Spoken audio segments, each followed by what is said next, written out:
안녕하세요. 오늘은 45-18편 구마의당무 도수에서 계속 이어져서 1954년 황극신이 우리나라로 옮겨오시는데 바로 보훈정신 때문이었고요. 그 보훈에 대한 설명을 계속하고 있습니다. 오늘은 여기 그림에 나왔듯이 이 부분에 대해서 설명을 드릴 겁니다. 들어보시면 아시겠지만 공사 3장 41절에 풀어보다 보면 도전님 훈시 말씀처럼 종통의 맥락을 확연하게 명시해 주셨음을 알 수 있거든요.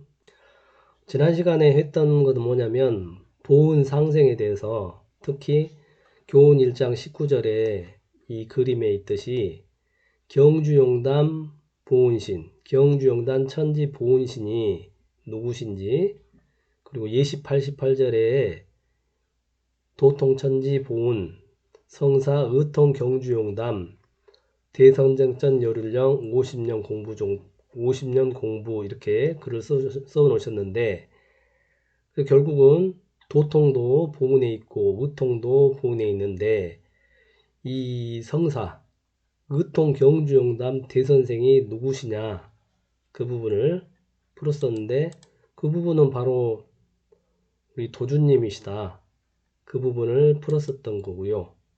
근데 사람들이 생각하셨을 때 경주용담 보훈신을 내가 너무 어거지로 맞춘 거 아니냐 이렇게 주장하실 수도 있어요.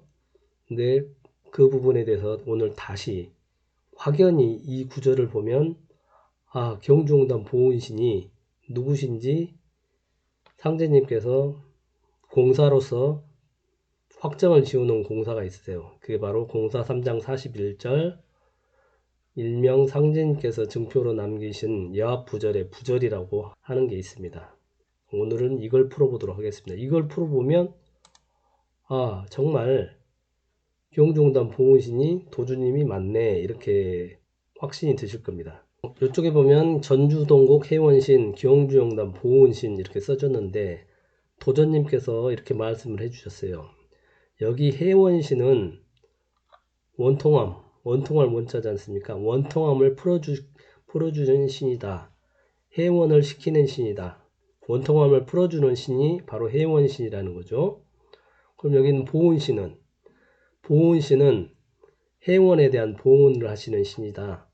근데 보훈신은 원통함을 풀어주었던 그분에 대해서 보훈을 하시는 신이다.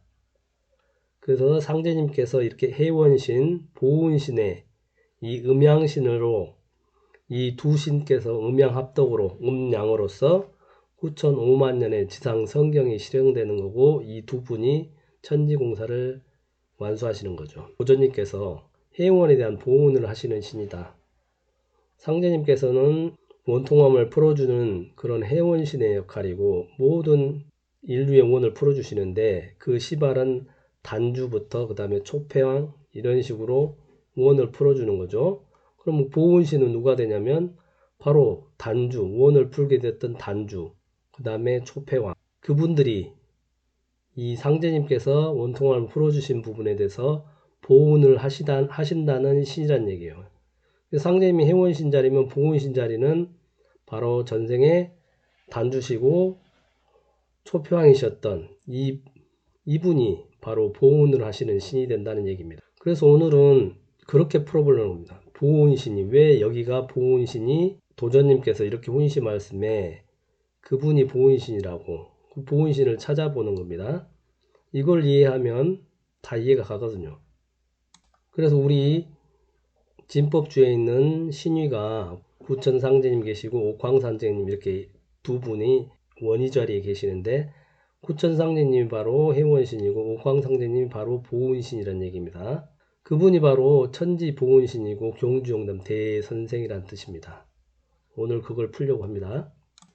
거기에 딱 적합한 설명으로 나올 수 있는 구절이 바로 공사로서 상징있게 확정 지어놓은 게 공사 3장 41절 문해팔자 지기금지 원희대강이란 글을 하나 또 쓰시고, 또 밑에 운영대 사회박 득체 득화 득명 이렇게 글을 써놓으신 게 있는데, 이걸 풀어보도록 하면 이게 딱 보훈신이 맞구나 라는 것을 오늘 그걸 이해하시면 되는 겁니다.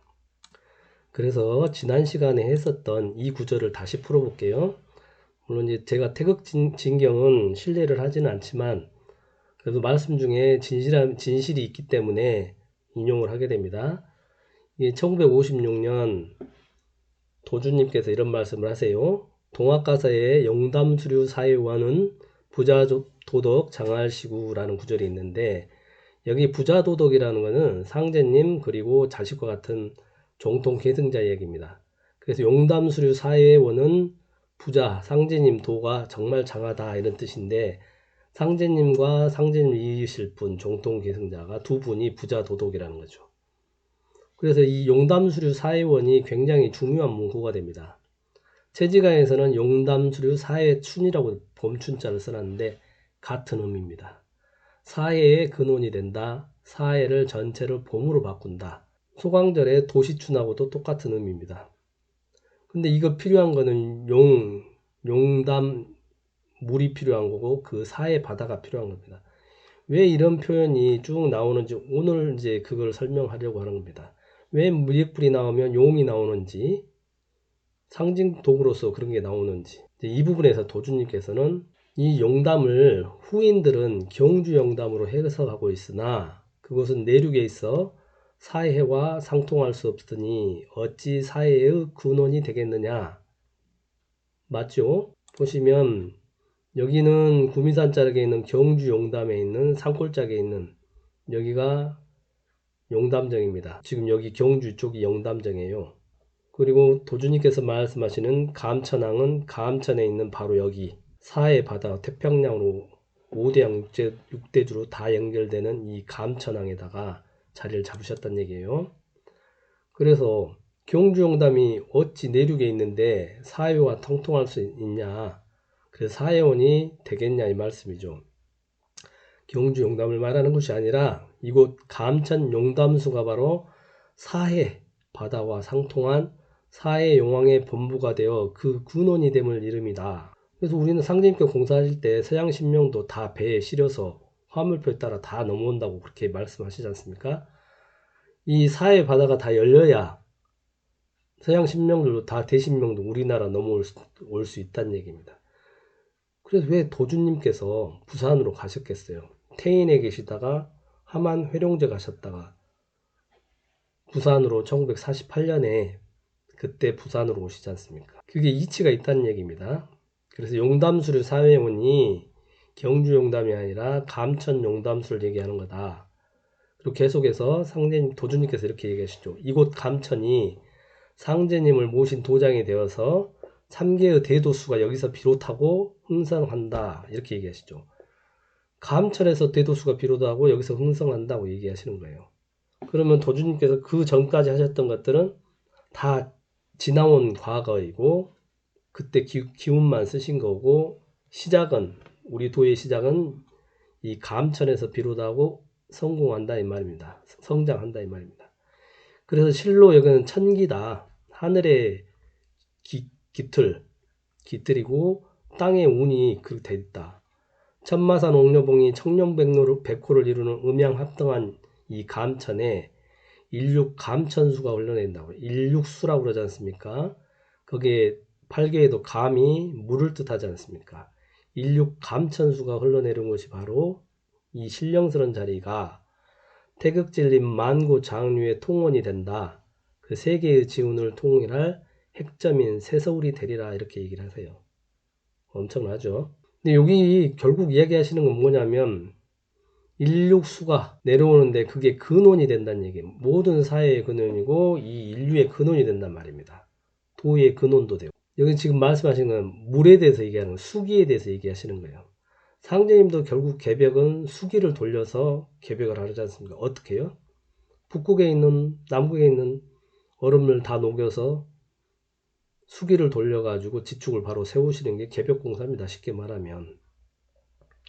계속 얘기해 볼게요. 하도는 하도 용마 말 옆에 그림이 그려졌지 않습니까? 그리고 낙서의 신기, 거북이의 등에 그려져 있는 그 무늬를 보고 이게 복귀 팔개와 문왕 팔개가 나오게 되지 않습니까? 모두 어디서 나왔다? 물에서 나왔다. 또 하우시 9년 치수다. 하우시의 9년간 치수도 결국은 낙서의 진리, 하도 낙서의 진리에 따라서 9년 치수가 이루어졌다는 거예요. 토주님 공사도 상제님 공사도 결국은 물로 가지고 하시는 공사란 얘기예요.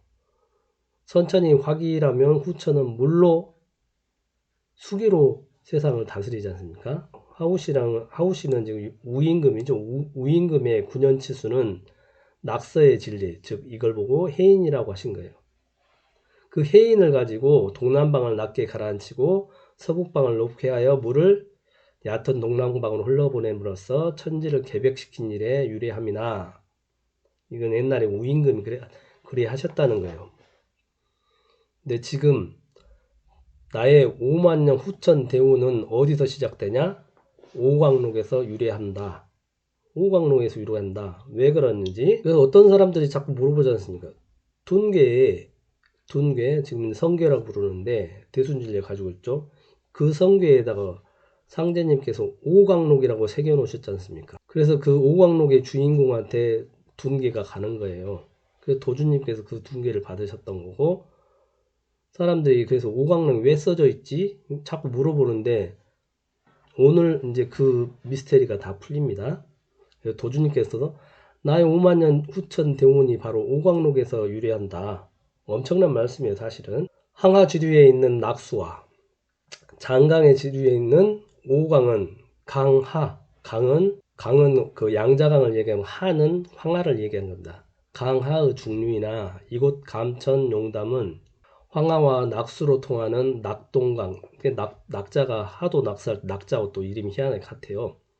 이게 상통한다는 얘기입니다. 낙동강과 그리고 동해의 수회처, 물이 모이는 곳, 산진수회처라는 산이 쭉 뻗어서 다 마치고 바로 물이 모이는 곳, 동해의 물이 5대 양대주 물이 다 모이는 곳이 바로 이 부산 감천이라는 얘기죠. 거기에 용이 머무를 수 있는 곳이라는 거죠. 하여튼 여기 첫 문장에 계속 보면 물에 대한 얘기를 하는 거예요. 물을 다스리는 거고, 상제님 공사의 큰 줄기가 바로 오광록에서 비롯된다.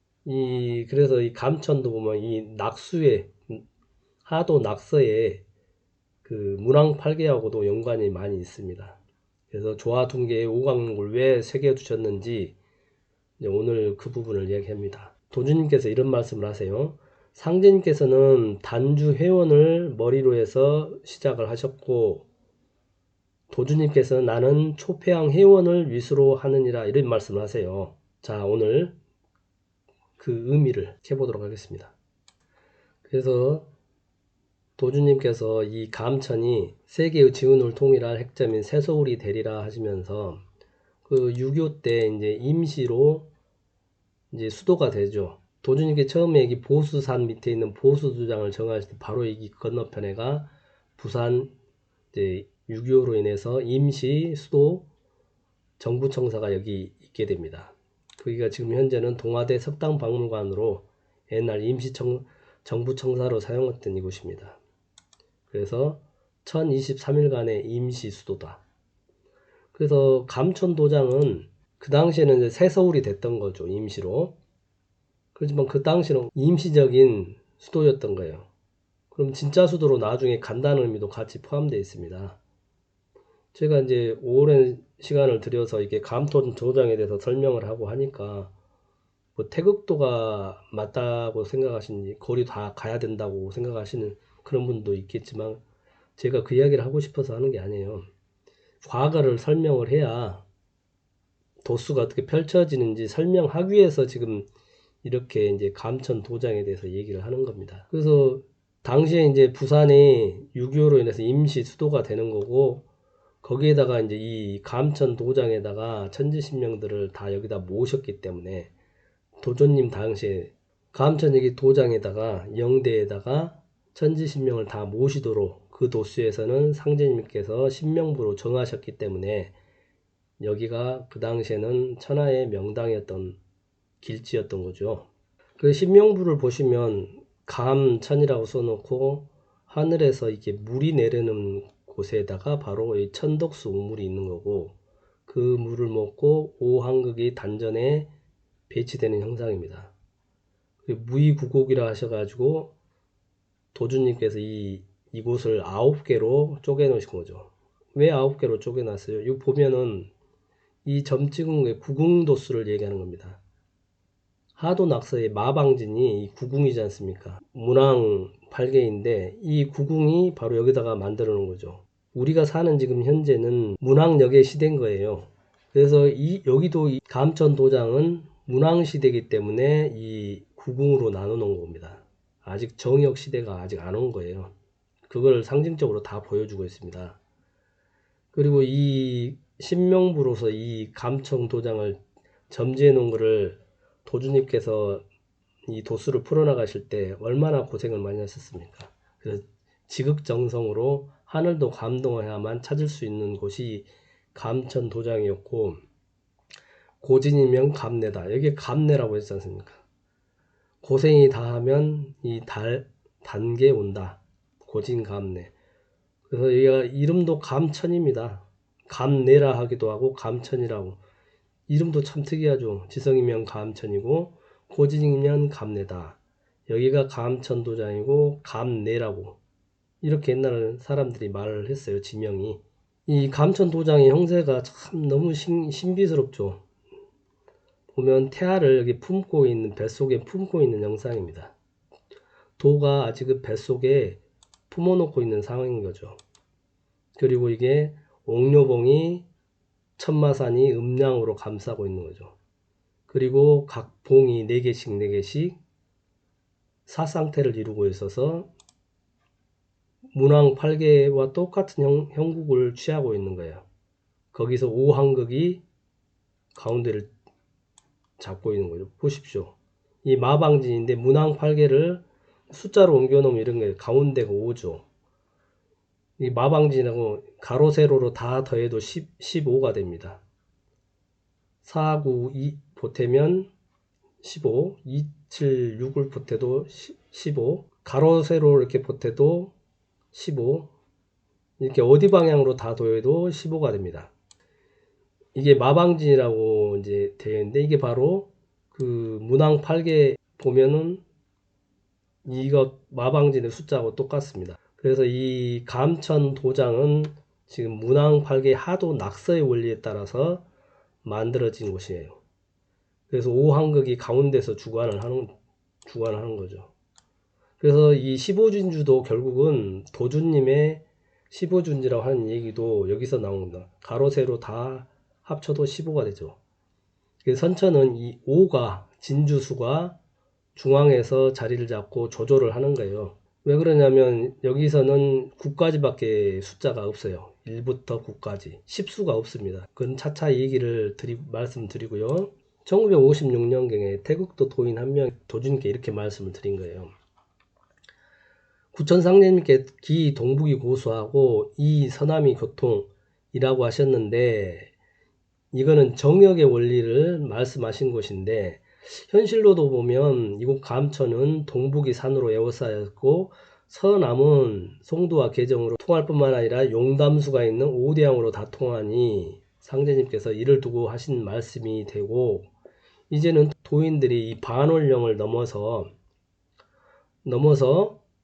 도로가 놓이되니 이제 기동북이 교통도 되나이다 이렇게 말씀을 하시니까 도주님께서 웃으시면서 아무 말씀을 안 하셨대요. 왜 그러냐면, 왜 그렇겠어요?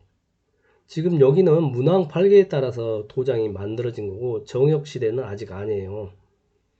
그러니까 동북이 고수해야 되는 동북이 그냥 뚫려서 그냥 가잖아요. 그래서 아직은 기동북이 고수 이 서남이 교통하는 곳이 아닙니다. 제가 이제 그거를 이제 차차 말씀드리려고 하는 거예요. 기동북이 고수하고 이 서남이 교통은 정역에 있는 말씀인데, 오늘 초평의 고사하고도 일맥상통한 점이 있습니다. 그래서 오광록독수라고도 하시고 초평 해운도수라고도 하는 곳이 바로 감천도장입니다. 아무튼 이때는 아직 기동북이 고수하고 이 서남이 교통하는 것이 아니에요. 그러니까 이게 뚫려 있는 거죠. 지금 보시면 알잖아요. 아, 여기가 아니구나. 그곳은 따로 또 정해져 있으니까 그건 차후 설명을 드릴게요. 자, 이 화면은 주니브로라 님이 감천항을 드론 영상으로 찍은 장면인데, 물론 찾을 수 있는 게 이것밖에 없어서, 여기가 옥녀봉이고 참마산이고 여기 있는 부분이 바로 감천 도장 영대를 모셔놓은 곳이에요. 여기다가 배를 정박시켜 놓은 거거든요. 도주님께서 여기서 사해용왕 응감지 공사를 보시면서 모든 천지신명들이 태극도 감천항 이 영대 대강전에다가 천지신명들을 다 모으셨어요. 그 지극한 정성으로 이리 모신 거예요. 그래서 여기가 감천의 용담수가 바로 사해하고 서로 통해 5대양 6대주까지 다 연결된 바로 사해용의 본부가 된다고 하신 말씀이에요. 다 지금 용에 대한 이야기라고 물에 대한 얘기를 하는 거예요. 수기가 응한다는 얘기예요. 일이 다 응집시켜서 모아놨다는 얘기예요. 천지신명들을 이 감천 대강전에 다 모시기 전 어떤 일이 있었는지 간단히 설명을 할게요. 황극신과 보온정신으로 이제 이 황극신이 우리나라로 응하게 되는데, 그 황극신을 처음에는 보수도정에 여기다가 모셨는데 이제 그 자리는 아니었죠. 그래서 옮기게 됩니다. 그래서 1948년 무자년부터 보수도장을 도주님께서 처음에 이제 마련하시죠. 회룡제에서 1945년 해방되고 3년이 지난 보훈의 3년이 지난 48년에 중구 여기 있는 이곳에다가 보수 도장을 마련하세요. 조그맣게 마련하시고 감천 도장을 찾기 위해서 도주님께서 기축년의 마하사에서 100일 공부를 하시지 않습니까? 그때 마하사 도수가 입금산 도수라고 하셨어요. 그때 입금산이 뭐냐면 입금을 합친 부산인데, 그렇게 해서 부산을 들어오셔서 공사를 보십니다. 그래서 도주님께서 큰 도장 자리를 천장기방을 찾을 때 바로 이렇게 공부를 하세요. 도전님께서도 이 황극신을 다 옮길 자리를 찾기 위해서 수리산에서 49일 동안 부름불식으로 그 공부를 하셔서 중국 도장을 마련하셨듯이, 도주님께서도 48년에 마하사에서 100일 공부를 하셔가지고 이곳을 찾으세요. 부산의 글자 형상이 팔금산이다. 부자라는 게 뜯어보면 팔금이에요. 팔금. 팔금을 다시 풀면 입금이에요. 입금산. 그래서 상제님께서 내가 장차 금산사로 들어가리라 하신 곳이 바로 이 감천도장이다. 감천도장 여기다가 영대에다가 상제님께서 일이 오신다는 것이 내가 금산사로 들어가리니 입금산 도수라는 거예요. 그래서 여기에다가 도주님께서 천지신명들을 다 모시죠. 감천 도장에다가. 근데 보수 도장에서 이 옮기기까지 여러 가지 험난한 일을 겪어요. 54년에 구마이당무 도수로 이제 황극신이 우리나라로 그때 응기하는데, 그 전에 어떤 일이 이렇게 엄청난 화재들이 벌어집니다. 보면은 태극도 도인천 외에 있는 화재로 사라진 판자촌. 6.25 때 많은 피난민들이 부산으로 다 모이다 보니까 이 판자촌에 다 불나서 다 타졌는데, 이 태극도 보수도장에 있었던 태극도장만, 도인들 사는 곳만 판자촌이 멀쩡한 거예요. 불이 안 나고. 이제 그때 큰 화재만 난 게 보면 53년 1월 30날 이 국제시장에서 판자촌에 홀라당 다 탭니다. 3만여 명의 이재민이 발생했고요. 그 다음에 53년 11월 27일에 부산역에 대화재가 발생합니다. 그리고 마지막 54년 12월 10날 이때 용두산 판자촌에 대화재가 나가지고 8천여 명의 이재민이 발생해요. 이 8천이라는 숫자가 왜 여기에 응기되는지 보시면 53년 1월 30날 국제시장에 이렇게 아주 홀라당 다 타졌어요. 휴전이 되잖아요. 이 험난한 피난민들이 얼마나 힘드셨겠어요. 전쟁터 중에 이렇게 판자촌으로 어떻게 살았는데 이런 홀라당 다 타져가지고. 그리고 11월 27일 53년 부산역에 들 때도 화재가 나고 싹 타져버렸어요. 이렇게. 그리고 마지막에는 54년 황극신이 응하잖아요. 또 용머리에 이름도 특히 살 수 있는 곳은 저 꼭대기까지 집을 다 지어서 이렇게 사람들이 피난민들이 사신 거예요. 그 판자촌에 대화재가 나가지고 이게 지금 여기 나중에 복원된 모습인데요. 아무튼 용두산, 여기가 용두산이지 않습니까? 보수도장 바로 맞은편에 대화재로, 주변이 대화재로 나가지고 이 화재가 나다 보니까 부산시에서 태극도 이 판자촌 도민들이 모여 살던 곳을 판자촌 판잣집 철거령으로 인해서 55년도에 이렇게 옮기게 됩니다. 그래서 55년 10월에 도주님께서 환갑돼요. 도주님 환갑 때 보수도장이 될까지 8년 만에 일이 다 옮깁니다. 그때 첫 이주됐던 사람들이 800호래요. 이 800이라는 숫자가 왜 나온 거는 초평의 800기병을 얘기하는 건데, 아무튼 엄청 고생을 해서 이 신령스러운 천장길 방한 이곳에 도착함으로써 초평의 강동자재 8천인들이 다 해원하게 되는 도수라고 그 말씀 하십니다. 여기 있는 이 숫자를 보죠. 7년 대한 8년 풍진 9년 홍수 789 789 7년 대한 8년 풍진 9년 홍수 도수라고 이렇게 얘기를 말씀하세요. 그러면서 여기 8년 풍진을 여기서 겪으세요. 8년 풍진은 초평의 초한전 8년 풍진을 말씀하는 거고, 이 도수를 얘기하시면서 도인들을 위로 격려하시면서 1955년 10월 말에 800호가의 보수도장에서 감톤조정으로 첫 이주에서 정착하게 지냅니다. 이걸 보시면서 도주님께서 오광록 도수며 도광이서 도수라고 하신 거예요. 초평이 8천 강동자재와 함께 세상을 평정하기 위해서 출발했다가 아무도 돌아오지 못하고 오광에서 혼자 자문이 사시지 않습니까?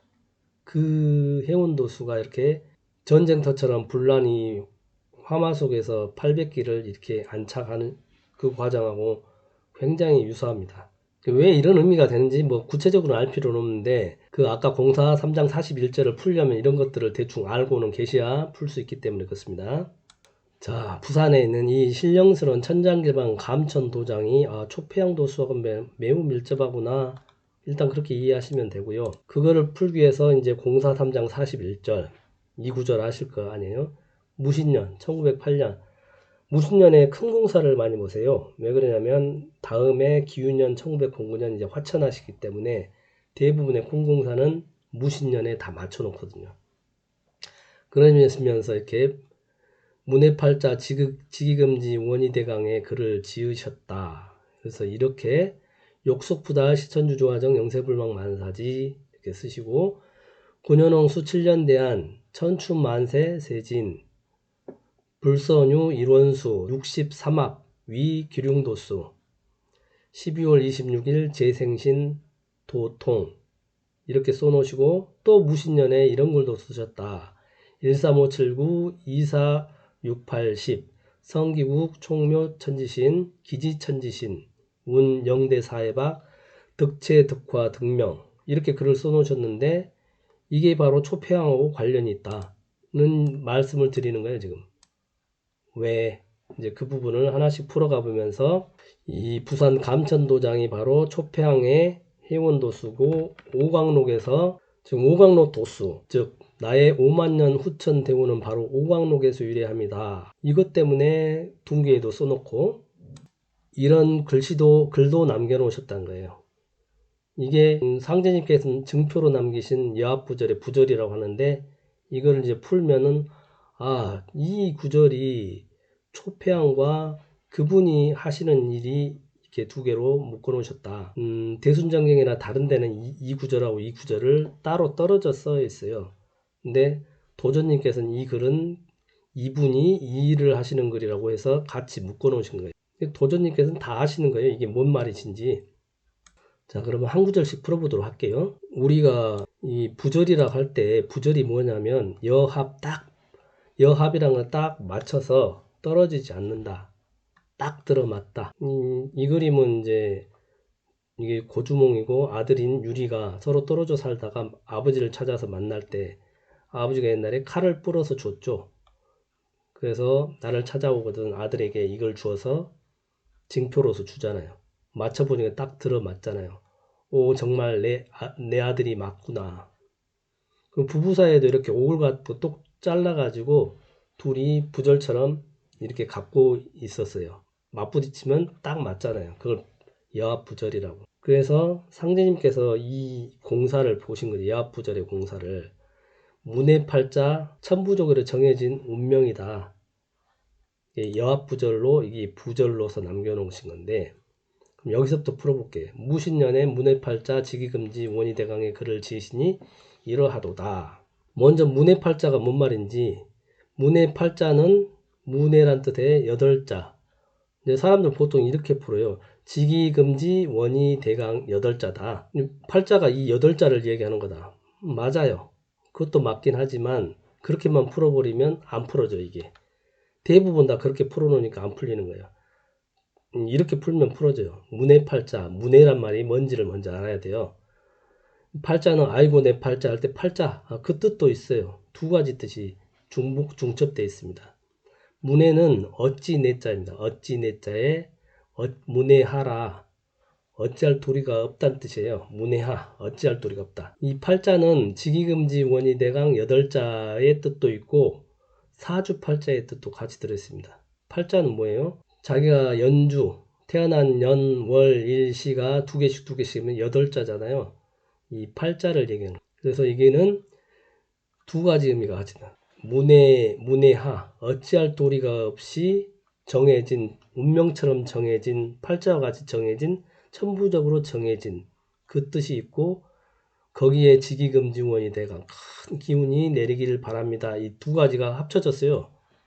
기가 막히게 합쳐졌어요. 뜻은 여합부절로 선천에서 지금까지 해원시대까지 천부적으로 운명적으로 이렇게 정해진 도수다, 이런 의미입니다. 문해팔자라는 의미가.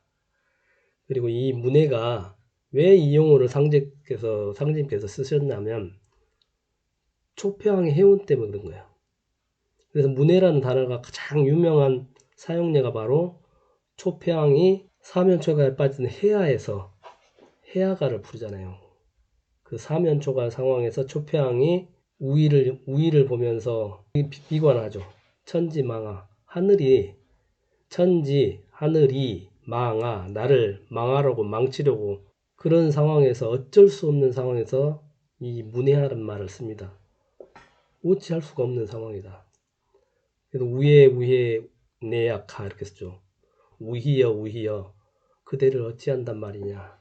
어찌할 수 없는 이 한탄스러운 상황을 이 문해팔자란 말에서 다 들어있어요. 도저히 어떻게 손쓸 수 없는 이 절망적인 상황이라 진짜 하늘이 나를 버렸기 때문에 망하게 만들려고 작정을 해서 지금 이렇게 하고 있기 때문에 내가 어떻게 할 수가 없다. 그 절망적인 상황이다. 이게 문해팔자입니다. 상제님께서 이거를 이제 바꿔주시는 거죠. 선천이 그러지 않습니까? 역사가 지축이 삐딱하게 기울어졌기 때문에 거기서 상극 기운이 나오기 때문에 바른 사람이 살 수가 없는 거예요. 삐딱하니 잔머리 굴리고 이렇게 일이 늑대처럼 잔머리 굴려야 성공하는 그런 세상이 된 거예요. 그걸 보여준 게 문왕팔계가 그걸 그대로 보여줘요. 아무튼 그래서 단주도 큰 대동세계를 만들려고 했던 그 뜻도 다 구겨지고, 초평도 큰 뜻을 품고 세상을 바로 잡아보려고 했는데 실패하죠. 그 한을 풀 수 있도록 상제님께서 이렇게 8자로 지기금지원에 대한 지극한 기운을 이번에 내려주신다는 거예요. 왜? 선천에서 맨날 실패하고 나를 망하게 만들려고 했는데 이번엔 아니란 얘기예요. 지극한 기운을 그대에게 주겠다. 그런 의미입니다. 지극한 기운을 내려주시어 지기금지. 뒤에 재생신, 이번에 다시 태어나는 이번 생에서는 반드시 대업을 성공하시라는 얘기죠. 그 의미로 이렇게 문해팔자 지기금지 원희대강을 지셨다는 겁니다. 이 문해란 단어가 초평의 절망적인 원통함이 서린 단어예요, 이게. 그러니까 문해팔자 지기금지 원희대강을 딱 읽으면 상제님께서 초평 해원을 공사를 이렇게 보셨구나. 그리고 밑에를 보다 보면 그 숫자적인 이치로, 수리적 이치로 진인이 다시 출생하는, 초평이 다시 출생하는 생년월류를 알려준다는 의미가 들어있어요. 그 팔자라는 의미가 그런 팔자 또 있어요. 지극한 기운을 내려준다는 의미도 있고, 그 생년월일을 사주팔자에 연월일 시까지는 아니지만 연월일을 알려줬다는 거예요. 언제 태어날지. 이 구절 하나에 그걸 다 집어넣으신 거예요. 신기하죠? 그래서 문해팔자에는 이 의미도 들어있어요. 기인, 그 사람이 있다. 상제님께서 그 이야기를 자꾸 하시잖아요. 그 사람이 있다고. 그 종도들이 되게 화가 나죠. 아니 우리들도 있는데 그 사람이 있다니. 기인이란 용어는 중용에도 나오고 그 사람, 그때 딱 맞는 그 사람을 얘기하는 거예요. 계면년 1903년에 상제님께 이러시잖아요. 내가 하는 일이 어찌 일이 더딜까 하고 한숨 지니까 이 한숨 졌다는 얘기가 상제님께서 뭐 이게 알려주는 거예요. 지나간 말로 알려주는 거라고 이렇게. 그러니까 옆에 있던 김보경이 아, 왜 그러시냐고. 그랬더니 내가 신명을 시켜 진인을 찾아보았더니 이제 겨우 9살밖에 되지 않은지라 내일이 이렇게 더디구나. 이렇게 알려주신 거라고 지나가면서. 근데 얘네들은 못 알아먹잖아요. 아니 그 사람이 있다고 하시니까 종도들이 불평을 막 늘어놓잖아요. 아니 우리도 있는데. 그러면 사신 말씀이 시유기시 인유기인이라 이렇게 얘기하시네요. 때도 그때가 있고 사람도 바로 그 사람이 있다. 꼭 필요한 그 사람이 있다. 그게 그러니까 계묘년에 9살이면은 을미생을 얘기하시는 거예요. 을미생. 이건 천부적으로 정해진 거예요. 을미생이. 그래서 여기에 보면 그 수가 계산이 다 되어 있어요. 이 숫자에. 여기 나와 있는 숫자에 그 기유긴 그 사람이 언제 올 건지를 알려주신 거예요. 근데 쉽게 알려주면 너무 쉬워지니까 좀 복잡하게 한 수 꽈서 알려주신 거죠. 문해라는 용어는 상제님께서 공사 39절에도 나옵니다. 보시면 속수지지 갈공무계 불능선사 와해여의 한신병선 역문해하 이 표현도 이렇게 나오는데요. 문해팔자나 문해하라는 말은 어찌할 수 없는 운명이다. 천부적으로 정해진 일이다. 속수지지 손발이 묶인 데서는 제갈공명의 계략이라도 잘 할 수가 없는 것이고 와해란 것은 무너지는 거죠. 조직이 무너지고 기화가 무너지고 깨진 것 남은 거 가지고는 한신 같은 병법의 신선 한신 같은 사람도 조직이 다 와해된 그 남은 거 가지고는 역문해하다. 어쩔 수 없다. 이 표현을 왜 쓰셨냐면 앞에 보면 걸지망 탕지흥에 고랑이 망하고 탕왕이 흥한 데는 이윤이 있었다. 상제님 공사도 이윤 같은 사람이 있다. 그 도수가 49년 집이 50년 공부종필이라고. 결국 이것도 도주님 50년 공부종필을 말씀하시는 건데 그것도 역문해하다. 어찌할 수 없이 이게 천부적으로 정해진 거라는 말씀입니다. 공사 3장 41절에 있는 문해팔자 이 부분도 이 어찌할 수 없는 운명인데 바로 초패양을 얘기하시는 거예요. 그래서 초패양에 대한 얘기를 간략하게 할게요. 문해팔자 지기금지 원희대강은 우리 기도주에 있는 주문이 좀 여기서 좀 달리 해석이 되는 것 같아요. 밑에 보시면 63수로 다시 오시는 재생신, 다시 태어나신다는 얘기죠. 정북창의 금산사가에는 삼생으로 오신다고 하지 않습니까? 어떻게 삼생? 전생에 단주로 오시고 그 다음에 초패왕으로 오셨다. 이번에 세 번째 삼생으로 다시 오시는 대성인 보은신 이 대선생께 상제님께서 직이금지 이제 지극한 기운이 내려서 크게 이루시라고 크게 소원 성취하라고 이런 의미가 담겨 있는 거죠. 축복의 의미가 담겨 있습니다. 기존의 선천에서 단주나 초패왕이 계속 실패를 하지 않습니까? 그때 문해하 어쩔 수 없고 그때 이제 하늘이 망가뜨린 거죠. 초패왕이 그 말 천지망하라고. 그 부분에 대해서 그 당시는 하늘이 버렸지만 이제는 상제님께서도 그 원통함을 다 안다. 이제 그 지극한 기운을 내려줄 테니 이번에는 소원을 이루라. 이렇게 이런 표현을 쓰신 거죠. 그래서 초패왕의 일대기를 간략하게 정리를 해볼게요. 초패왕이 여기 양자강 밑에 장강 밑에 여기 강동지방에서 회계에서 거병을 하시죠. 그때 나이가 24살 24살에서 이 북쪽으로 가가지고 거록에서 진나군을 대파를 하죠. 이때 파부침주 배를 부수고 솥단지를 깨고 3일량 가지고 진나라 대군을 15만군을 격파하죠. 그리고 이렇게 서쪽으로 함양을 진시황 있었던 함양을 정복을 하죠. 이 걸린 시간이 단 3년 만에 이걸 이루세요. 24살에 거병하셔가지고 강동자제와 함께 27세에 이제 18제후를 분봉하죠. 그리고 스스로를 서초폐왕이라고 칭하고 유방은 한중왕으로 한왕 파촉으로 보내죠. 이게 걸린 시간이 단 3년 만에 이런 어마어마한 일을 하신 거죠. 그래서 상제님께서 그런 말씀 하신 거죠. 초폐왕이 강동에서 거병할 때 24살이 아닌 25살이었다면 천하의 주인으로 세상을 평정했을 거라고 하시죠. 그거는 수리적인 이치가 이렇게 있습니다. 24 더하기 1. 뭐냐, 24는 24절기, 이 인간계의 시간을 지배하는 24절 신명 있지 않습니까? 하늘에는 28수가 있는데, 이 인간계에는 24절주가 지배를 합니다. 거기에 태극수 1이, 이 1이 시작과 주인을 상징하는 태극의 숫자인데, 합치면 25수가 되죠. 그 25수가 되어야 주인이 되고 시작을 할 수 있는 수인데 24세 거병을 했기 때문에 실패를 했다고 하죠. 똑같은 이치로 보면 전봉준 장군도 1894년에 갑오년에 난을 지었다 하죠. 그러면 상제님 1871년 딱 계산하면 24년입니다. 그래서 전봉준 장군도 동학난이 실패하게 되는 거죠. 그래서 도주님께서는 1년 뒤에 을미년에 태어나시니까 1871년부터 1895년을 빼면 딱 25년, 24 더하기 태극수 1이 합쳐서 주인이 될 수가 있는 거죠. 그것도 이 도주님께서 25세에 김인년 1919년 정월 대보름에 상제님 정음마동에서 봉소를 받으시는 거잖아요. 그래서 첫 출세를 하시잖아요. 그때 이제 세상에 나서시는데 이것도 24 더하기 1의 수리가 작용을 한 겁니다. 초폐왕이 강동에서 강동자재 8천인과 기병을 해가지고 이 강을 양자강을 건넙니다. 이거를 강을 건넜다 도강이서라고 합니다. 강을 건너서 서쪽으로 간 거죠. 서쪽으로 강을 건너서 강은 여기서는 양자강을 건너서 저 서쪽으로 하셨다. 도강이서 하셨다는 얘기예요. 도강이서 했다 나중에 폐에서 물러오는데 여기서 강을 다시 못 건너시고 여기서 오강에서 자결을 하시잖아요.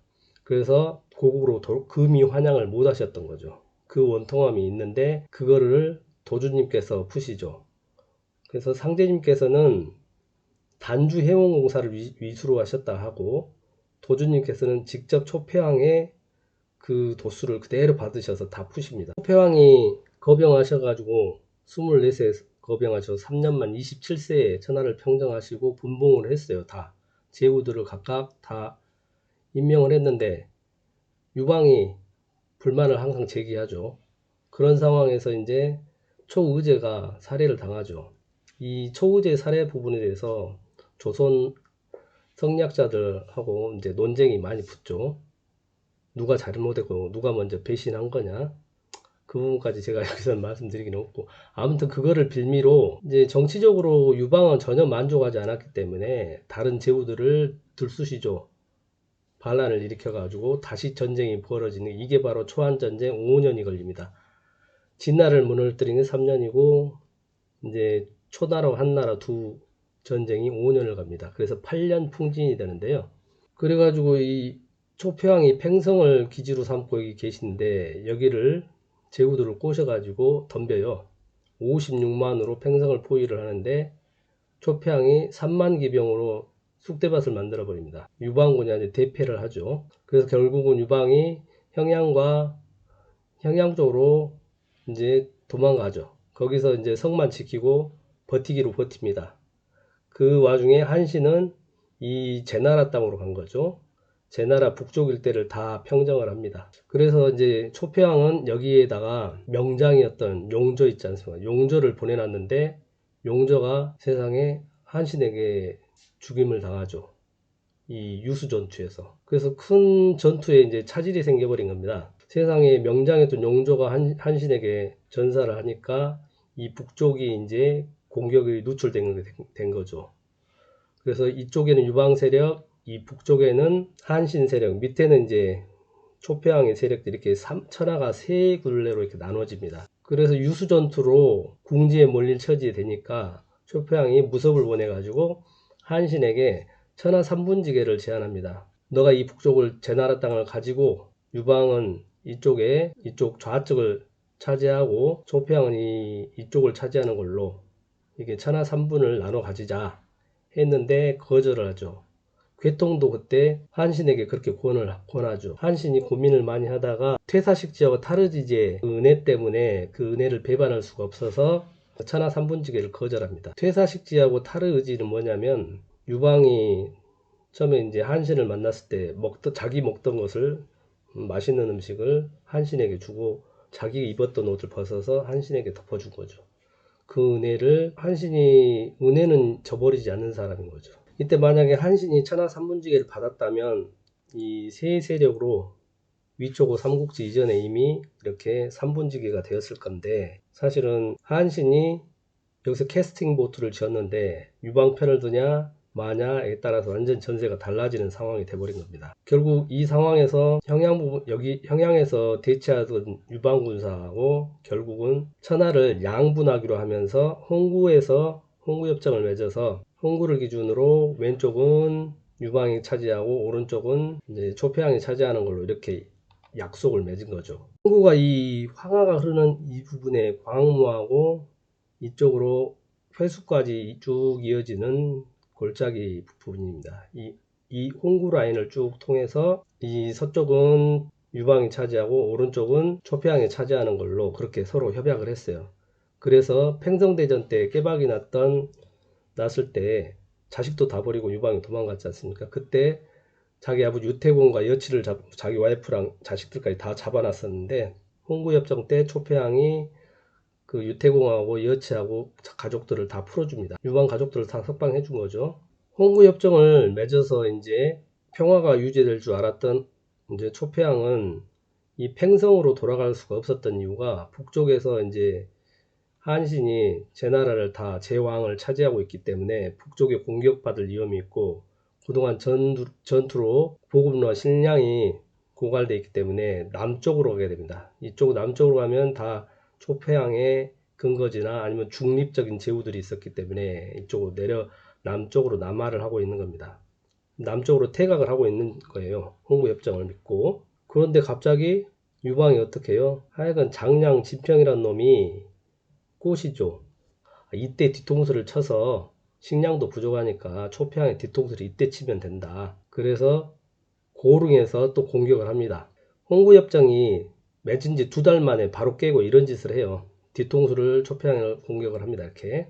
그래서 10월 달에 고릉 전투가 벌어집니다. 이때는 유방 혼자 공격을 하고 팽호라고 한신이 도와주지 않죠. 그래서 고릉 전투에서 또 유방이 대패를 하죠. 그래서 이때 고릉 전투가 이제 초패왕의 마지막 승리입니다. 그래서 또 장량이 유방에게 이렇게 얘기를 합니다. 팽호라고 한신에게 엄청난 땅을 주겠다고 그렇게 해서 꼬시라고. 이 당시만 보면은 뭔가 어마어마한 음모를 엄청 내죠. 그 이전의 전투들은 이런 식으로 잔머리 전쟁을 안 했는데 이 초안대전 때 보면 장량 진평이 온갖 쓰레기 아이디어를 다 내가지고 뭐 이거는 무조건 승리만을 위한 그런 아이디어만 냅니다. 그래서 저는 장량이나 진평 안 좋게 생각하지는 않습니다. 왜냐하면 이전 역사에서는 이렇게 비열하게 전투를 하지는 않았었어요. 이거는 아주 비신사적인, 그래서 이런 짓을 안 했는데 이 초안대전에서 온갖 비열한 짓들이 난무하게 됩니다. 그래서 유방이 장량의 건의에 따라서 팽호라고 제나라 한신에게 엄청난 봉지를 줄 테니까 여기 와서 같이 공격을 해라. 전투에 참여하자. 그래서 바로 11월, 12월에 해야에서 이제 여기서 만나게 됩니다. 초패왕 계속 남하를 하는데 해야에서 이제 유방, 팽월, 한신 이게 5개의 연합군이 공격을 하게 됩니다. 전 202년 8월에 홍구협정을 맺어가지고 2달 만에 고릉전투에 뒤통수를 치더니 다시 또 석 달, 넉 달 만에 이 해야에서 유방이 그렇게 꼬셔온 제후들, 돈으로 매수한 제후들을 5개 군대를 60만 대군을 몰고 100만 대군이라고 해도 60만 대군을 연합군을 만들어 가지고 해야에서 초패왕을 포위를 합니다. 그때 이제 총대장이 한신이었고 유방은 뒤쪽에 있고, 그래서 한신이 신면매복이라는 걸 합니다. 10개 부로 이렇게 싸가지고 포위망을 빠져나갈 수 없게 만듭니다. 그리고 공격을 해보면은 뒤로 물러나요. 쭉 빠졌다가 풍선처럼 다시 몰려들어요. 공격을 하진 않고 힘을 빼는 전략으로 이렇게 신면 매복을 하니까 어찌 할 수가 없지 않습니까? 이 해야 평화에서 평야입니다. 어디 갈 데도 없어요. 근데 초평이 군대가 워낙 강군이기 때문에 이 연합 60만 대군도 함부로 못 움직이고 포위만 한 상태입니다. 지금 이 상황에서 잔머리꾼들이 잔머리를 굴리죠. 사면 초가라고. 사방에서 사면이 초나라 노래가 나온다. 이 슬픈 초나라 노래가 나오니까 병사들이 고향 생각이 나죠. 그래서 최지가의 추풍월야에, 이때가 기원전 202년 11월 내지 12월이거든요. 근데 여기는 강남이기 때문에 가을이었던 거죠. 추풍월야에, 가을 내에 달이 떴는데 사면 초가에 초나라 병사들이 초병산 흩어지는 거죠. 그래서 이 해야에서 초평이 사랑하는 우이를 보고 술을 한잔 하시면서 해야가를 읊죠. 역발산 기계세요 하면서, 힘은 발산 산을 뽑을 정도고 기우는 개세 기계세 세상을 다 덮고도 남는다. 시 분리해여 추불서다. 시절이 지금 분리하여 오추마가 가지를 않는구나. 추불서이니 가나하라. 오추마가 가지 않으니 어찌하냐. 우해우해 내약하. 우희여 우희여 그대를 어떡하냐.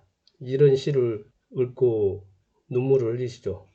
부하 장수들도 이 기막힌 상황에 다들 눈물을 흘리죠. 그때 이제 우희가 화답으로 칼춤을 추면서 자결을 했다고 이제 얘기가 나오죠. 그게 이제 패왕별이라고. 이 해야에서 신면매복 사면초가 패왕별이 이꼴을 당하게 된 거죠. 전쟁사를 생각하면 기가 막힌 거예요. 그래서 어떻게 해요? 초평이 다 흩어지고 남은 800기병을 데리고 끝까지 따라가겠다는 800명 기병과 함께 신면매복을 뚫고 남쪽으로 갑니다. 여기서 우해 내약하, 우희여 이 단어에 어쩌란 말인가, 하늘이 나를 망치려고 이렇게 하는데 어쩌란 말이냐, 어떻게 할 수가 없다, 이런 원통함이 서려 있는 단어죠 이게. 아무튼 800기병으로 신면매복을 뚫고 남쪽으로 갑니다. 과 함께 목숨을 같이 다하기로 800명이 따라 나서서 이 길을 뚫습니다. 뚫고 회수를 건널 때 기병 100명밖에 안 남았답니다. 다 이제 죽었겠죠. 추격대는 쫓아오고 이 100명이 여기 음릉 지역에 도착을 해요. 또 기가 막힌 일이 벌어집니다. 여기서 음릉 지역에 오니까 짙은 안개가 껴가지고 길을 잃은 상태예요. 그때 농부가 있었어요. 농부에게 길을 물었더니 왼쪽으로 가래요.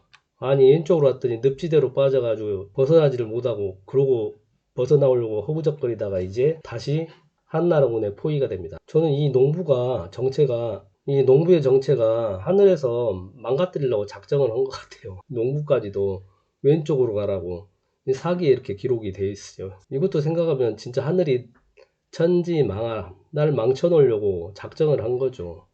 아니 정상적으로 알려주면 되는데 좀 왼쪽으로 가라고 그래가지고 늪지대로 빠져가지고 다시 추격대에 포위됩니다. 이제 남은 100명 가지고 탈출을 해갖고 옵니까? 이 동성에 도착합니다. 동성 언덕에 도착해요. 여기서 이제 5,000명의 한군들이 포위를 하고 있는 거죠. 기가 막힌 거죠. 이 동성에 왔을 때 지금 기병이 28명이었답니다. 희한한 숫자도 28수하고 이렇게 맞아 떨어진 거예요. 28명 초평군과 한군 5,000명이 이제 맞닥뜨리고 포위돼 가지고 이 동성에서 있는 건데, 여기서 또 괴력을 보여주십니다. 초평이 이렇게 얘기를 하시죠. 내가 군사를 일으킨 지 8년이 되었다. 70여 차례 전투에서 단 한 번도 패한 적이 없으나 지금 여기서 고립되었다. 이것은 하늘이 나를 망하게 하려는 것이지 내가 싸움을 못해서가 아니다. 오늘 너희들을 위해서 통쾌하게 승리하여 포위망을 3번 뚫고 적장을 베어 깃발을 꺾고 보임으로써 내 말이 틀리지 않았음을 증명하겠다. 이게 이제 천지망아 하늘이 나를 망치려고 해서 이렇게 된 거라는 거죠. 비전주의다. 전쟁에서 진 죄가 아니다 이거죠. 하늘에서 안 도와줘서 계속 엉뚱하게 망치려고 이렇게 하니까 내가 지금 이 지경까지 왔다는 그 원통함을 얘기를 하는 거예요. 그래서 초평 28기를 4팀으로 나누죠.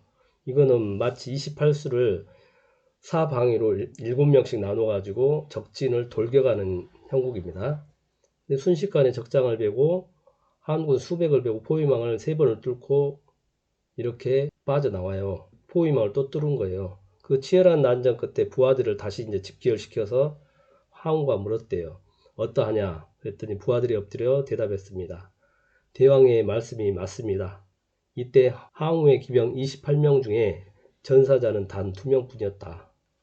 엄청나죠? 이때 도주님께서 동성에서 28기로 초평이 한 전투를 이렇게 말씀하세요. 28기만으로 함왕의 100만 대군의 포위를 뚫고 오광으로 탈출할 때 사용한 비법이 매화둔이라고 말씀하시고, 이것이 척사 마판의 진법이다. 윷놀이 마판의 진법이라는 거, 진을 짜는 법이라고. 마판이 방점을 중심으로 28점임을 초평을 중심으로 28기가 늘어선 국상이며, 농학도 원칙은 연기를 중심으로 28명이 일단이 되어 장사진을 또는 궁을진을 등의 진을 치고 노는 법이다. 이때 초평이 28기로서 이렇게 매화둔법으로 이 100만 대군을 뚫고 다시 이쪽으로 남쪽으로 또 갑니다. 자, 28기 가지고 28기 중에 2명 죽고 26기 가지고 지금 또 남하를 해서 드디어 오강가로 옵니다. 양자강의 중류종에 있는 오강으로 도착합니다. 이 오강에 도착했을 때 오광 정장이 배를 대놓고 초평을 기다리고 있었던 거죠. 이제 강동으로 돌아가서 다시 왕이 되시라, 권토중리하시라, 이런 말씀이죠. 그러자 초평이 하늘이 나를 망하게 하려는데, 천지망하하려는데 내가 강을 건넌들 무엇하랴. 또한 나는 강동의 자제 8,000명과 함께 강을 건너 서쪽으로 갔었는데, 도강에서 하셨는데 지금 한 사람도 같이 돌아오지 못했다. 나머지 26기도 계속 여기서 다 죽고 혼자 남으신 거죠. 그래서 설사 강동의 부영들이 나를 불쌍히 여겨 왕으로 받든다 한들 내가 무슨 면목으로 그들을 대하겠는가. 설사 그들이 아무 말을 하지 않는다 해도 내 양심에 부끄럽지 아니할 수 있겠는가. 오광 정장에게 5추만을 주어서 배로 태워서 잘 보살펴달라고 하고, 보니까 옛날에 자기 부하였던 염화동을 얼굴을 보게 됩니다. 그 염화동에게 자기 목을 준다고 하면서 스스로 목을 베시고 자결하시죠. 그걸 자문이사라고 하십니다. 그 채지가에 오광정장 배를 대고 급도광동하렸으나 전쟁사를 생각하면 억울하고 은통하다. 천지망하니 문외하라. 하늘이 나를 버렸으니 망치려고 하니 어쩔 수가 없다. 이 문외하를 상제님께서 다시 받아서 원을 세원할 수 있도록 해주신 거예요. 어떻게 됐냐? 인해운수 지성발언 다시 해서 구천에 하소연하니 구천에 호소하니 해원문이 열렸구나. 무악산 돌아들 때 성부 성자 성신 만나 무량도를 닦아 내니 미륵존이 높았구나. 이 초평이 나중에 다시 해원시대에 맞이해서 다시 오셔서 돌을 닦으셔서 성부는 상제님, 성자는 도주님, 성신은 도전님, 이 세 분을 만나서 무량도를 이룩해서 무량한 공덕을 이룩해서 이 미륵불의 도를 펼친다는 그런 말씀이죠. 지난 전쟁사를 생각하면 억울하고 원통하죠. 그리고 우회 내약하, 이 절망감, 하늘에서 이렇게 망치려고 계속 일을 꾸민 거예요. 그래서 상제님께서 그 억울함을 아시고 둔계에다 오광록이라고, 오광의 기록, 오광에서 어떤 심정이었는지 그걸 그대로 이 둔계 성궤에다 새겨 놓으셨잖아요. 안다, 그 마음 다 안다, 그런 뜻으로. 그리고 이제 해온해라 뜻으로 대임을 이제 맡기겠다, 지극한 기운을 내려주겠다, 그 뜻이잖아요. 이게 문해팔자, 이거는 천부적으로 정해진 운명이었다. 그래서 도주님께서 그러시잖아요. 나의 5만년 후천 대우는 바로 오광록에서 유래한다. 대체 오광록에 어떤 마음으로 그 사건 이후에 마음을 먹으셨는지 상제님하고 이 초패양만 아시는 거잖아요. 그리고 전신이, 도주님의 전신이 초패양이셨으니까요. 그래서 도전님께서 이런 말씀을 하세요. 도주님의 전생이 초패양 단주시다. 부산서 화천하실 즉시 겁액이 전부 다 벗겨졌다. 그것을 탈겁이라 하는 것이다. 그리고 마하사, 1948년 마하사에서 공부할 당시 이미 해탈 출신이었다. 이런 말씀을 도전님께서 하세요. 도전님께서는 다 아시는 거죠. 저도 이제 이 사실을 모르기 전에는 채지가를 보면 되게 이상한 거예요. 아니 초피항 얘기 나왔다 갑자기 단주 얘기가 나오는 거예요. 그리고 청림도사 얘기가 나오고 왜 이 얘기 전개가 이러지? 그리고 정북창의 금산사가를 봐도 거기 보면 이렇게 나오는 거예요. 아 이분이 뭔가 연관이 서로 있구나. 근데 이제 대순에서도 이게 한동안은 비밀로 했다고 하더라고요. 도주님의 전생이 단주시고 초패양이었다는 거를 비밀로 했다는 거예요. 근데 뭐 공공연한 비밀이었던 거겠죠. 이제 저는 몰랐으니까요. 근데 아무리 봐도 이게 단주고 초패양이시고 도주님의 이 얘기가 스토리가 딱 들어맞거든요. 그래야 이 상제님께서 공사하신 내용들이 다 풀려요. 그렇지 않으면 이게 안 풀려요. 그래서 종통은 대순진례밖에 없다라는 거죠. 그 구절들이 문해와 직인금지 원희대강 이 여기에 다 담겨 있는 겁니다. 그래서 이 오광에서 자문인사 하실 때 초패양이 어떤 마음이셨을지 우예우예 내약하오 이런 해야가를 보면서도 참 초한지를 읽으면 답답하잖아요. 왠지 뭔가 이상해. 정의가 실현되는 게 아니라 불의가 이기고 항상 그러다 보니까 뒤통수 친 놈이 이기고 항상 음모를 꾸미고 그런 애들이 잘 되고 그리고 그게 잘하는 건 줄 알고 그리고 리중텐이 이렇게 얘기를 하죠. 항우처럼 바보 같고 순진하고 제못 되는 영웅은 이제 항우 이후부터는 없다는 거예요. 그 이후로는 엄엄하고 이익만 밝히는 돈 줄게 뭐 이익으로 꼬드겨 가지고 그런 놈들밖에 없는 거죠. 음모가밖에 없는 거예요. 이제 역사의 한 시대가 이제 저문 거죠. 그래서 호랑이하고 호연지기를 가진 호랑이하고 포범의 시대에서 이제 주인 말이나 잘 듣고 개와 양치기 그런 시대가 왔다고 그렇게 평을 하는데요. 도주님께서도 전생이 단주고 초패양이셨기 때문에 이 초한지를 이제 종도들한테 주시면서 읽어보라고 줬나 봐요. 그래가지고 이런 말씀을 하시죠.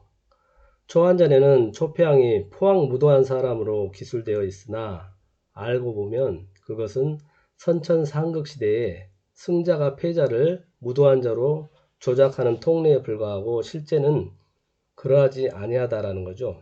그런데 이제 역사에서는 그렇게 포항무도한 사람으로 기록함으로써 초패양으로 하여금 어떻게 되겠어요?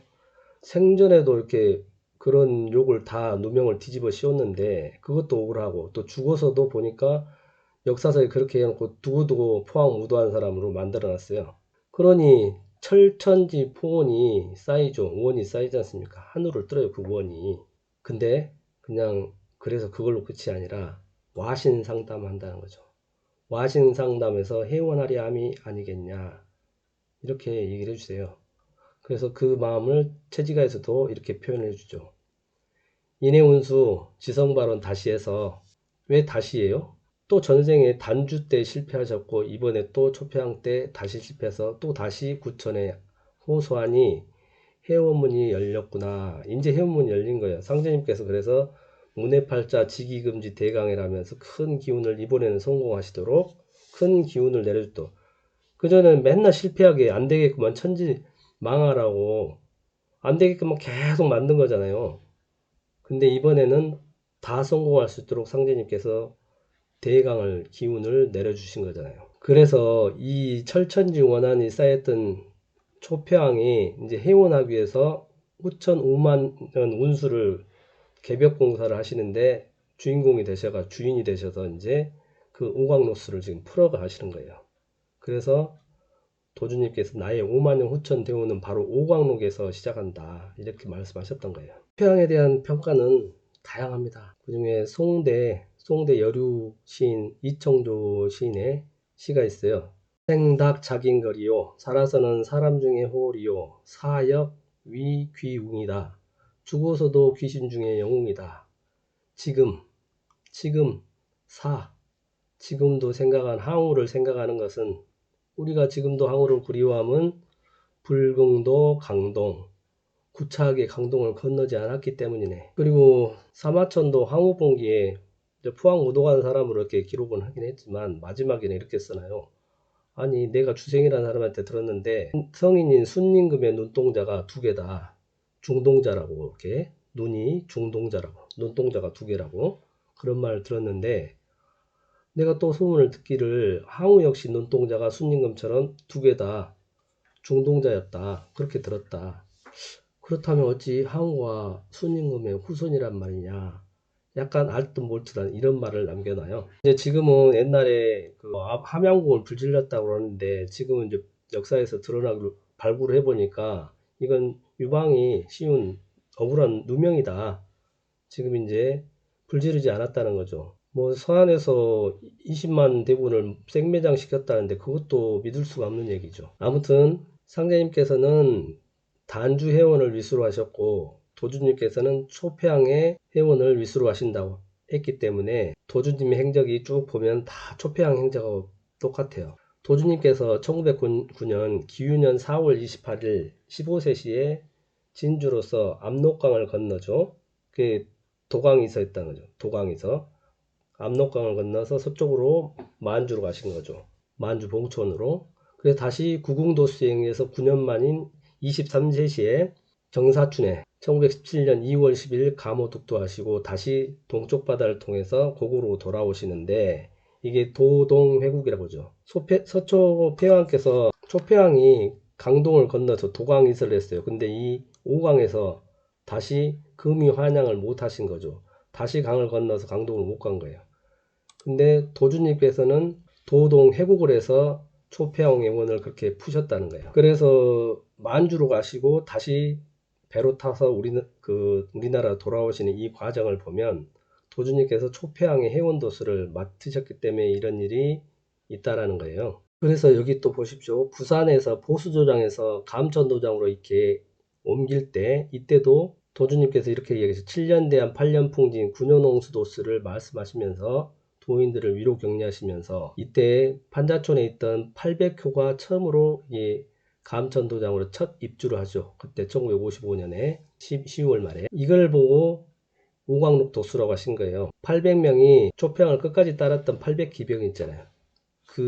그분들이 천장길만 이 명당을 이리 오시는 곳으로 이렇게 이래서 초평도수다 이런 말씀하시고 또 이게 황극신 모시기 전에 이렇게 용두산에 마지막에 엄청 큰 불이 났잖아요. 황극신이 응하기 때문에 이렇게 되는 거죠. 그리고 용두산 판자촌 화재 났을 때 8천여 명 이재명이 생겼는데 그거 보면 강동자재 8천인에 응한 숫자 같아요. 이런 혼란을 겪고 그 초안도수를 오광록 독수를 거쳐가면서 도주님께서 이 감천도장으로 입성을 하시게 된 거고요.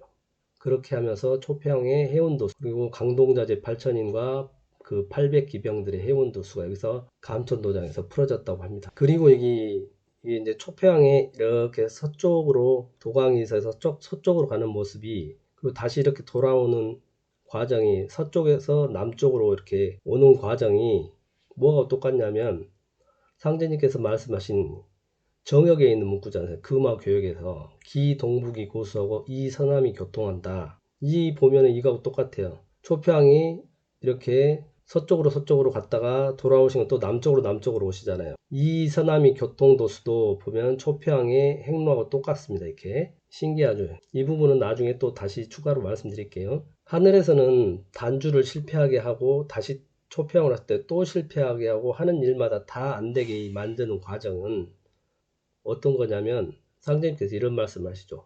어느 날 맹자 한 절을 일러주시면서 맹자의 책에 더 볼 곳이 없다. 한 절만 일러주신 거죠. 천장강대 이모사이냐 필선노기 심지하고 고기근무라고 아기체부하고 궁핍기신행 불란기소이 시고 동시민성 증익기소불능이라 이렇게 말씀하시죠. 이게 하늘이 사람을 키우는 방식인 거죠.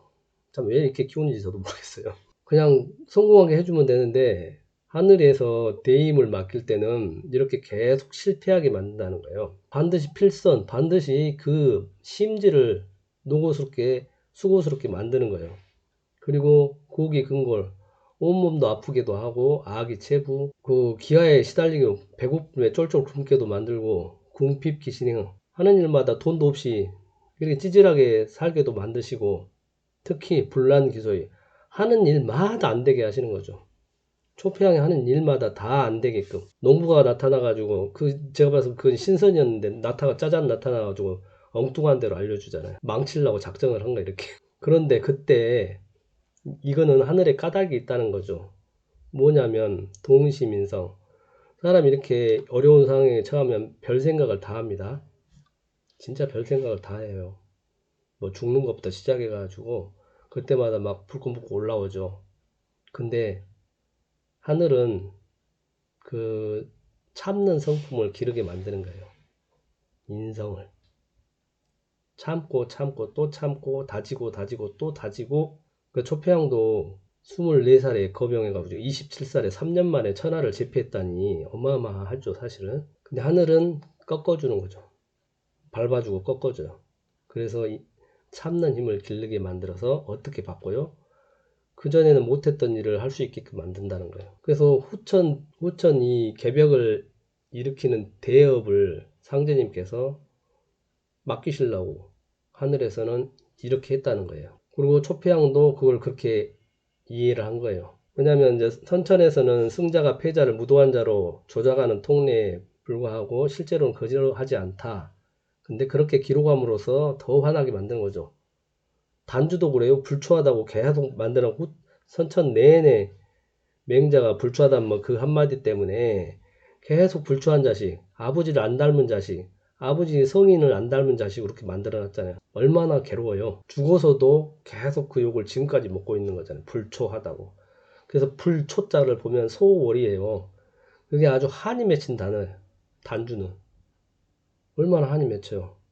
자기도 대동세기를 만들려고 그렇게 큰 뜻을 품었는데 초패왕도 뭐 역발사 힘은 산을 뽑을 정도 전쟁에서 단 한 번도 진 적은 없는데 희한하게 이렇게 져요. 하는 일마다 다 안 되게. 게다가 기록까지 이렇게 만들어 놓은 거, 평판을 그렇게 만들어 놓은 거잖아요. 그것도 미치게 만드는 거죠. 그래서 생전이든 사후든 철천지 포원 원이 쌓이는 거예요. 하늘을 뚫어요. 그 원한이. 근데 도주님께서 그러잖아요. 그 원에서 와신상담에서 해원하려게 함이 아니냐. 이 동시민성, 이 힘을 길러가지고 대업을 맡은 거를 도주님께서도 아시는 거죠. 그러니까 50년 동안 거의 눕지도 않으시고 그 정성의 정성으로 천지신명들을 다 감복시킨 거잖아요. 그래서 옥황상제 제위에 올라가신 거고, 하늘은 상제님께서 그 이야기를 하신 거예요. 그 대임을 맡기기 위해서 선천에 이러한 과정을 거쳤다.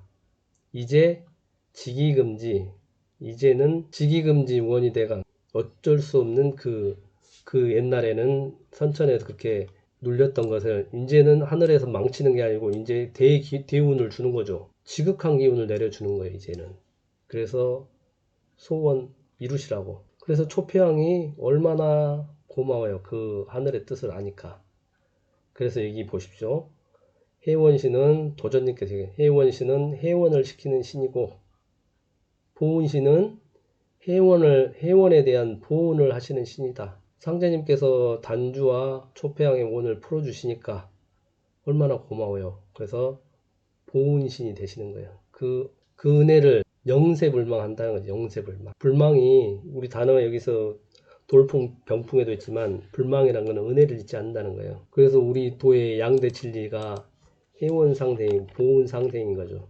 이 그림이 이제 경주용담 보훈신을 이제 정확하게 이해하실 것 같아요. 이 정도 말씀드리면.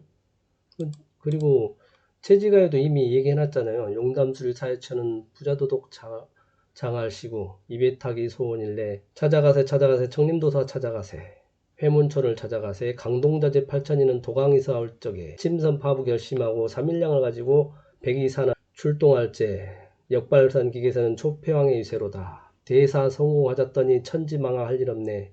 하늘이 나를 망쳐서 어떻게 할 수가 없다.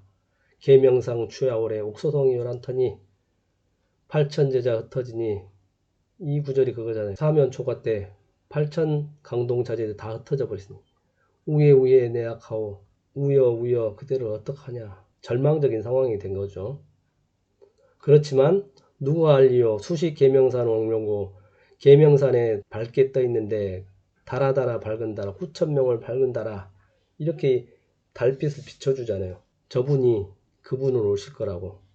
그래서 오광정장 배를 대고 급도광동 아랬으나 전쟁사를 생각하면 억울하고 원통하다. 그리고 갑자기 뛰어서 만성청자 어디 두고 바둑팔이 웬일인고 자미원의 몸을 붙여 후천을 기다리니 여액이 미진하여 이건 다시 초평으로 태어날 때 설상가상되었구나 이 표현인 거죠. 다시 태어났는데 설상가당된 거예요.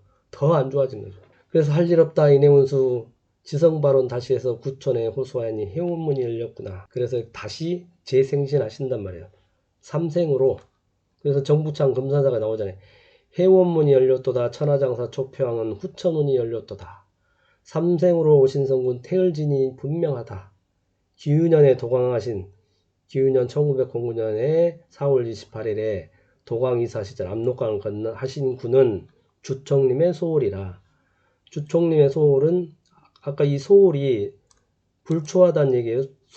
소월 그때 나오는 초자예요. 닮지 않았다. 불초 초는 닮았다. 이 원한 맺힌 단어가 붙어서 달릴주에 소자를 붙이면 소호를 붙이면은 조씨가 되는 거고 청님은 청자를 풀면은 12월이요. 파자로 풀면은 12월은 도를 상징한다. 님자는 풀면은 님자 하나는 목자에다가 열십자에 팔자, 열십자, 18, 18, 36궁을 얘기하는 거고 36은 360년 1년을 얘기하고 도를 상징합니다. 후천운이 360도 정원운동을 하는 거예요. 그래서 360의 업무를 한다는 것은 바로 호천 개벽을 여는 사람들인 거고 우리 도도 공부도 360을 1년을 채우는 공부예요. 그 자리를 36명이서 그래서 360이라는 숫자가 36이나 숫자가 도를 상징하는 거고 그게 바로 호천 정역 세상을 말하는 겁니다. 그런 세상을 만들어 간다는 거예요. 그분이 삼생으로 오시는 태일진이 분명하다는 거죠. 아니 3일 만에 입산수도회가 도통하신 분이 정북창 아닙니까? 이렇게 다 알려줬어요. 이 정도면 이제 그래서 초패왕과 단주께서는 얼마나 상제님 감사하겠어요. 그래서 여기 보훈신이 된 거예요. 상제는 해원신이 되고 보훈신 이 관계를 도전님께서 얼마나 이렇게 간단하게 쉽게 설명해 주셨어요. 해원신은 해원을 시키는 신이고 보훈은 해원에 대한 보훈을 하시는 신이다. 이 해원신 보훈신이 음양으로서 두 분이 음양합독돼 가지고 후천 5만년 지상 성경에 실현되는 것이고 상제님께서 그런 역할을 음의 역할을 주신 거라고요. 엄청난 거죠. 도주님께서 그 은혜에 영세불망 감사하시다는 뜻입니다. 이러한 관계를 아신다면 이 경주용담 보훈신이 최재우 선생이 아니라는 것을 어떻게 알 수 있느냐 이렇게 말씀해 주셨잖아요.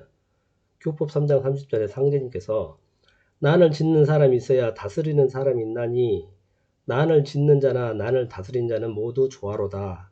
그러므로 최재우는 장난하는 사람이요 나는 칠한하는 사람이다. 해원 보훈신의 관계가 아니란 얘기예요. 최재우는 동학을 혁명을 써서 후천 일을 알려준 거라고요. 그냥 알려주시는 역할이었어요. 그게 다예요. 보훈신의 역할이 아니에요. 그러니까 이 자리가 그래서 이가 보훈신이 초패왕이고 단주시겠구나. 그래서 보훈신이 되겠네. 너무 간결하잖아요. 이제 정확하게 이 경주용담 보훈신이 누구고 경주는 경상도를 얘기하고 용담은 강청 용담을 얘기한다는 게 분명하게 이해가 가실 거라고 생각합니다.